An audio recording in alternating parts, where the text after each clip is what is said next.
YSR Congress party వాళ్ళు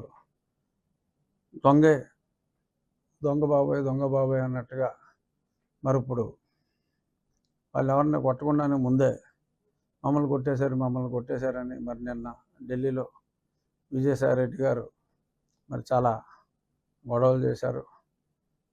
ఇప్పుడు అసలు ఏమీ జరగకుండానే వాళ్ళు చేసింది వీళ్ళు రిపీట్ చేస్తారేమో అనే భయంతో ముందే అమ్మోయ్ బాబాయ్ కొట్టేస్తున్నారు, చంపేస్తున్నారు. ఒకటి అలా సంఘటనలు ఎక్కడైనా జరిగితే జరిగి ఉండొచ్చు. అది పార్టీలకు సంబంధం లేదు. ఇద్దరు వ్యక్తుల మధ్యన ఏమన్నా ఉంటే ఎవడు దెబ్బతింటే, ఇద్దరు కొట్టుకుంటే ఎవరు దెబ్బతింటే ఆ దెబ్బతిన్న వ్యక్తికి వైసీపీ ముసుగేసి వైసీపీ వాళ్ళని చంపేశారు అంటున్నారు. నేను ముందు నుంచి చెప్తున్నా, అరే ఆ పార్టీ సంకనాకి పోతుందిరా బాబు, ఓ 20 సీట్ల కన్నా రావు. సరే 11 వచ్చినాయి, నా అంచనాలు తప్పని. 20 సీట్ల కన్నా రావు అని ఎన్నోసార్లు నేను చెప్పా.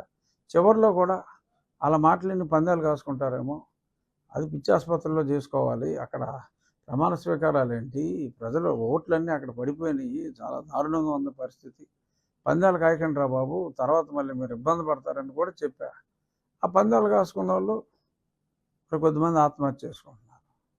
సో మనస్తాపంతో ఆత్మహత్య అని చెప్పి, వైసీపీ రాలేదని మనస్తాపంతో ఆత్మహత్యలు అని చెప్పి, మళ్ళీ దానికి ఒక డిఫరెంట్ మీనింగు. మళ్ళీ జగన్మోహన్ రెడ్డి గారు బహుశా ఓదార్పు యాత్ర 2.0 స్టార్ట్ చేస్తారేమో, నాకు తెలియదు. నేను ఇంకా ఈ రోజు నుంచి వ్యక్తిగతంగా జగన్మోహన్ రెడ్డి గారి గురించి నేను మాట్లాడదలుచుకోవాలి. ఎందుకంటే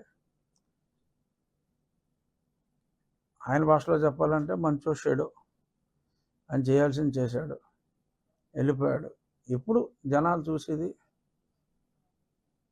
మేమేం చేస్తాం, మేమిచ్చిన హామీలు ఎలా నెరవేరుస్తాం, ఎన్నో హామీలు ఇచ్చాం, ఆ హామీలు నెరవేరుస్తారా లేదా అనే దాని మీద జనం దృష్టి ఉంటుంది తప్ప, జనాల దృష్టి ఇంకా జగన్మోహన్ రెడ్డి గారి మీద కానీ వైఎస్ఆర్ కాంగ్రెస్ పార్టీ మీద కానీ ఉండకూడదు కూడా, అనవసరం.